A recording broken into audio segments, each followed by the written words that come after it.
Bulletin کا باقاعدہ آغاز کریں اور سب سے پہلے آپ کو بتائیں کہ استنبول میں پاکستان اور افغانستان کے درمیان مذاکرات دوبارہ شروع ہونے جا رہے ہیں۔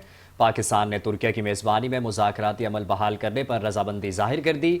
ذرائع کے مطابق افغانستان سے مذاکرات غیر نتیجہ خیز رہنے کے بعد پاکستانی وفد کی واپسی متوقع تھی، تاہم ترکی کے حکام نے وفد سے استنبول میں قیام جاری رکھنے کی درخواست کی۔ افغان حکام کی جانب سے بھی سفارتی سطح پر رابطے کیے گئے، جس کے بعد دونوں ممالک نے مذاکرات دوبارہ شروع کرنے پر اتفاق کیا۔ ذرائع کا کہنا ہے کہ ترکی چاہتا ہے کہ اس کی میزبانی میں ہونے والے مذاکرات نتیجہ خیز ثابت ہوں۔ پاکستانی وفد اب استنبول میں قیام بڑھا کر امن کو ایک اور موقع دینے کے لیے مذاکراتی عمل کو آگے بڑھائے گا۔ ذرائع کے مطابق مذاکرات پاکستان کی مرکزی مطالبے پر ہوں گے کہ افغانستان اپنی سرزمین دہشت گردوں کے خلاف واضح، قابل تصدیق اور مؤثر کارروائی کے لیے استعمال کرے۔ پاکستان نے ایک بار پھر زور دیا کہ افغان سرزمین کسی صورت پاکستان کے خلاف استعمال نہ ہو۔